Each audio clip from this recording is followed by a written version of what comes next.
Hello, everyone. My name is Nelida Marquez, and I will talk about my final reflection for this course. I feel more comfortable with the first question. I will read for you the question. Say, how do quality interactions build relationships? How is it important to brain development? Okay, this is the question that I decided take and explain for you because I feel more comfortable with this, and I believe this question is the key of our practice. Okay, first I can say that interaction really impacts the positively or negatively the biological process of the brain. The brain depend the development of the brain depend on the relationship that the child receives from the caregivers around her or him. If the child feels um, threat, if the child feels that toxic stress, the shape of the brain can change and don't develop. Then it's very important the quality of relationship that the child have had. Okay, I can read from this book, the Jacobson book. In the page 2, she said, I realized that my interactions and behaviors with young children could affect them for the rest of their life. Is really impressive this quotation because when I read this quotation my first time, I realized the power that I have in the life of the child that I will tell. Then we need take into account the situation because uh, the idea with this course is develop reflective practice.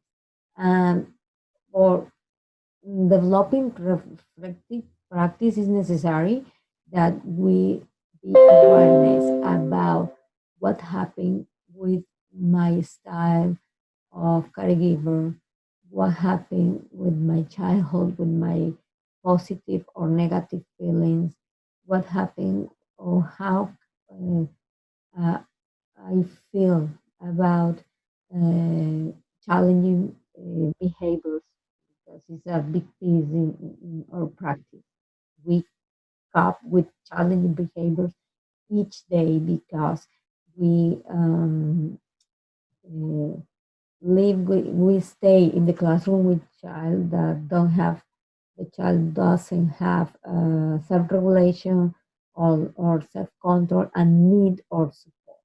Then it's very important this statement from Jacobson when say that we affect the child for the rest of their life.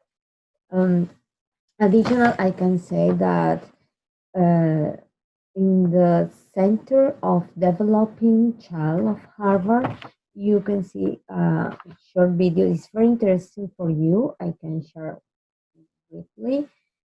In this video, I will share with you. It's very clear how the brain architecture happens in the child. Okay.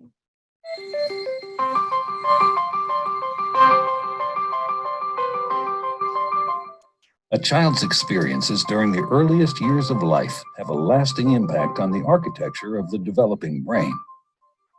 Genes provide the basic blueprint, but experiences shape the process that determines whether a child's brain will provide a strong or weak foundation for all future learning, behavior, and health. During this important period of brain development, billions of brain cells called neurons send electrical signals to communicate with each other. These connections form circuits that become the basic foundation of brain architecture. Circuits and connections proliferate at a rapid pace and are reinforced through repeated use. Our experiences and environment dictate which circuits and connections get more use. Connections that are used more grow stronger and more permanent. Meanwhile, connections that are used less fade away through a normal process called pruning. Well-used circuits create lightning-fast pathways for neural signals to travel across regions of the brain. Simple circuits form first, providing a foundation for more complex circuits to build on later.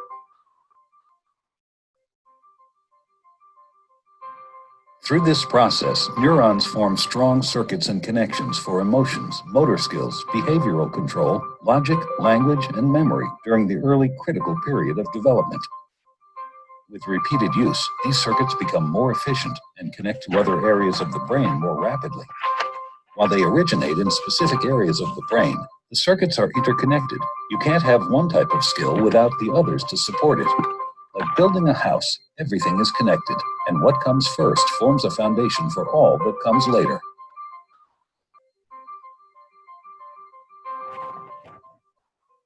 Okay, you can see here that connections and the quality of relationship is basic for the appropriate development of the brain. I would like to share with you the facilitation from Al Nahas is a peer for my group one.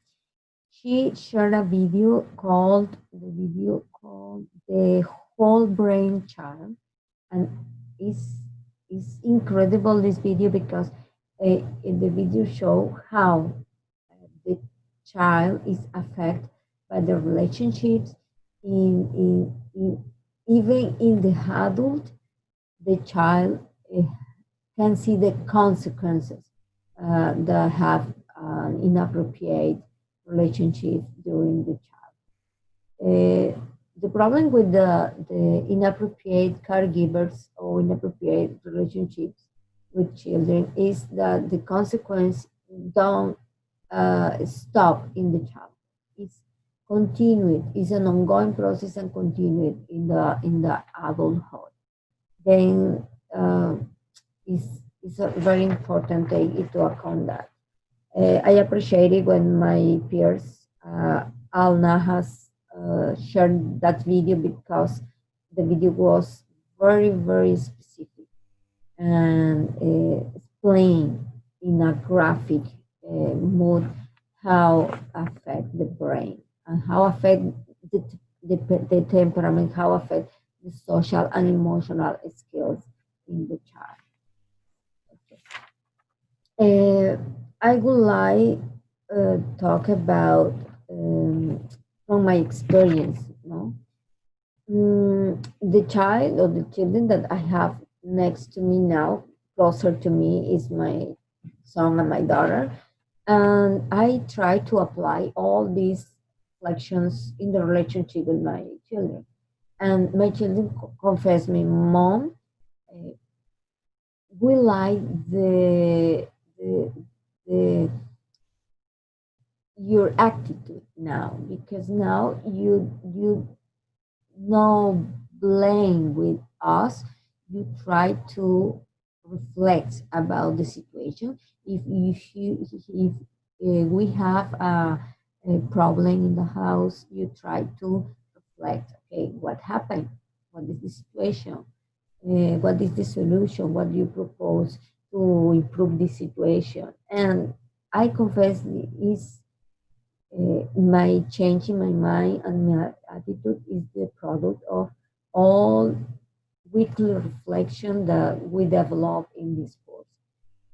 I have I had the theory, okay? What is the brain? What is the attitude? Oh, the child, easy child, difficult child. Okay, but the reflection is not my life. The reflection is not my practice. Now, weekly, we reflect a lot about us, okay, and our attitude. And that situation helped me to change my point of view, to change my mind. I try to be more compassionate and more responsive with the children around me. And works, it works. All the theories that I try to apply in the way that Lisa touches and the way that I read in the different lectures and readings works. Then I encourage you continue with this process of reflection. I can share with you my new resource for you is a conference that I discovered this year in May during the pandemic time. I discovered this conference is very useful. I can share with you because it's Bart O'Neill is here. Bart O'Neill. She is a um, ECE, is a educator of early childhood education, and she created this website called Transform Challenging Behavior. She right. Let's transform challenging behavior together.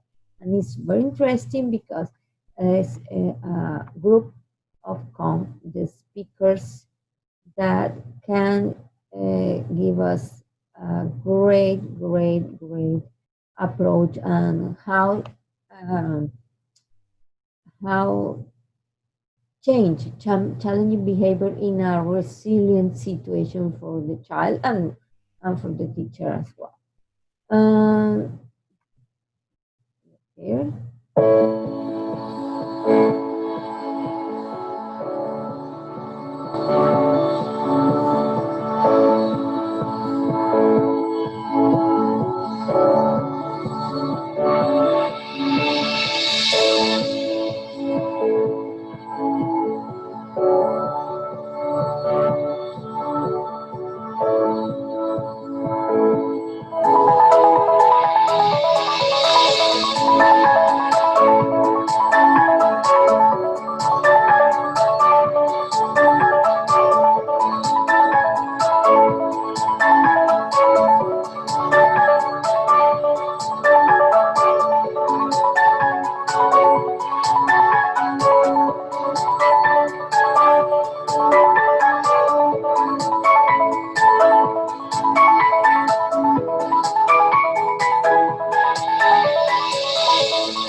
Okay.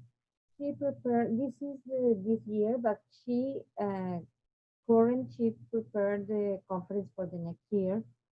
And the conference, as you read, is free. You have 24 hours to see the conference for the um, speaker that is your interest. And it's very useful. I attend this course and I pay for the fee because it was so interesting that I decided to pay for the fee. And I will show you what is my profile, and you can see here schedule. This is the schedule of the conference, and day one, day two, day three, and you have a variety of speakers and topics as well. Okay, anti-bias, education, inclusion, and challenging behavior. How the push for kindergarten readers, blah blah blah. All of that. A lot of topics, a lot of information, useful information. Believe me, you no regret about participating in this conference. Uh, she prepared the conference for the next year, but if you can pay for those conferences because you pay for the conference of this year's and additional bonuses, you can hear the conference of 19, 2019. It's very useful. I enjoy, for example, here, I will show you a sample. Day two, okay, day two. For example, I enjoy this conference. Okay. So I'm wondering if you could give us an example of like what would be the difference, maybe starting with us as adults first, in as reacting to a child, particularly I guess who's exhibiting challenging behavior, versus responding, because even for ourselves we can be in that reactive state. So what would do you have any examples you could share with us of that would illustrate it? Sure. So sometimes we want to be in a reactive state. If we see a child about to run in front of a car, we don't want to use reasoning and planning. We just want to rush to save that child. So reactive state is not necessarily bad. It can be very adaptive. We like it. But when we're talking about teachers or parents, reactive would be like shaming, blaming, punishing, right? We're not using attuned communication to really be curious, to be open and receptive about the child. So when we're in a state of responsivity, it doesn't mean we like the child's behavior, but in general, I just show you an example of the to it in a way that doesn't send of the conference. Really, really, I recommend you. I will write in the box what is the link that you can show this conference. Well, it's done. The course is done. I really can say that it's hard work for us. The reflecting about your feelings, your childhood, your biases, your beliefs are a hard work because I believe we don't think in our life about reflecting about our behaviors. And this course invites us to reflect in each moment what happened with me, what happened with the child around me. And I believe the goals of this course is we internalize all the information. Because if we internalize those information, theories, reflections, when we face a challenging behavior, uh, our attitude will be responsive and compassionate and not and punishment attitude. That I believe is a great course, challenging course, but for me works for me, change my mind, change my attitude with my children, and I hope with the children that I will carry in my classroom. Thank you for hearing me. Thank you for listening me, and all the best for you. Bye.